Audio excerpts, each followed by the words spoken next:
Salam Atavatan TV kanalımızın hormatly tamaşaçylary. Atavatan TV'de saýlanan habarlar.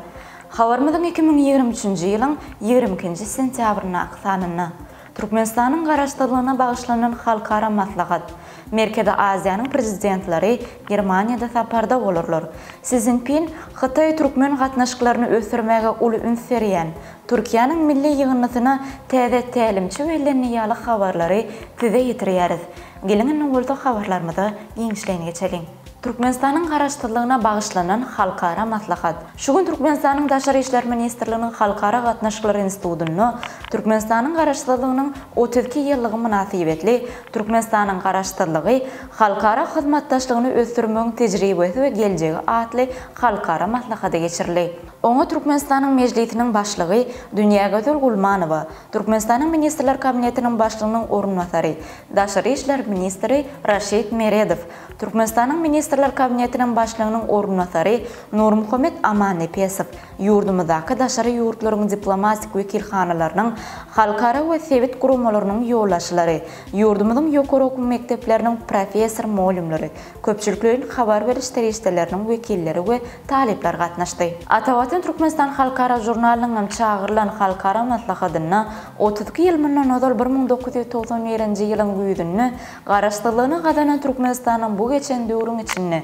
siyasi, ykdysady, medeni hemde durmuş uğurlary boýunça gadanan üstünlikleri barada giňişleýin bellenip geçirildi. Merkezi Aziýanyň prezidentleri Germaniýada saparda bolarlar. Germaniýa Federasiýa Respublikasynyň prezidenti Frank-Walter Steinmeier Berlin şäherine Merkezi Aziýa ýurtlarynyň döwlet başçylary bilen duşuşýar.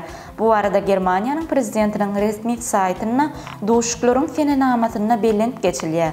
Berlin maglumatlara göre Merkezi Aziýanyň prezidentleri 29-njy sentýabrda Germaniýanyň paýtagty Berlin şäherine saparda bolarlar. Şol ýerde prezident Steinmeierň Gazagystanyň prezidenti Kasym-Jomart Tokayew, Kyrgyz Respublikasynyň prezidenti Sadir Japarow, Täjikistanyň prezidenti Emomali Rahman, Türkmenistanyň prezidenti Serdar Berdimuhammedow we Özbekistanyň prezidenti Şafkat Mirziýoýew bilen duşugy gözüňde tutulýar. Prezidentiň saýtyna maglumata laýyklykda Belgi köşkünde bilelikde suraty düşmek dawarasy geçirilir. Melim bolýar Germaniýa Federasiýa Respublikasynyň prezidenti Frank-Walter Steinmeier şu ýylyň iýun aýyna Kyrgyzstana we Kazakstana saparda bolupdy. Şonu Steinmeier Germaniýanyň Merkezi Aziýa döwletleri bilen hyzmatdaşlygy putulandyrmaga taýýardygyny belläpdi. Xi Jinping Xitay türkmen gatnaşyklaryny ösürmäge uly üns berýän Türkmenistan prezidentine Dowlan güni münasibetli gutluq hatyny iýeren Xitay Halk Respublikasynyň başlygy Xi Jinping bu hatyny Türkmenistanyň baş tutany bilen ysnaşykly gatnaşyklary saklamaga, energetika hyzmatdaşlygyny çuňlaşdyrmaga taýýardygyny belläýär. Gutluq hatyny şeýle diýilýär. Dowlan güni öz münasibetli sizi tüýs ýürekden gutlaýan we iň gowy arzularyny beýan etýän. Şu ýylyň ýanwaryna siz Xitaýa üstünlikli sapara amala aşyrdyňyz. May aýyna siz Xitay Merkezi Aziýa sammitine gatnaşmak üçin ýene bir gede Xitaýa geldiňiz. Saparyň barşyna biz siziň bilen dostlukly, netijeli pikir alışmalary geçirdik. Hemde esasy ulgamlarda iki taraplyň hyzmatdaşlyk boýunça möhüm alalaşyklar gadandyk. Munyň özi Xitay türkmen strategik hyzmatdaşlygyny täze many mazmun bilen baýlaşdyrdy. Men Xitay türkmen gatnaşyklaryny ösürmäge uly üns berýän we bir guşak bir ýol atly bilelikdäki başlangyjyň Türkmenistanyň beýik ýüpek ýoluny gaýtadan dikeltmek strategiýasy bilen utgaşdyrylmagyny ýa-da ilerledip, siziň bilen ysnaşykly gatnaşyklary saklamagy, energetika hyzmatdaşlygyny çuňlaşdyrmaga taýýardyr. Türkiýanyň milli ýygynyna täze tälimçi bellenýär.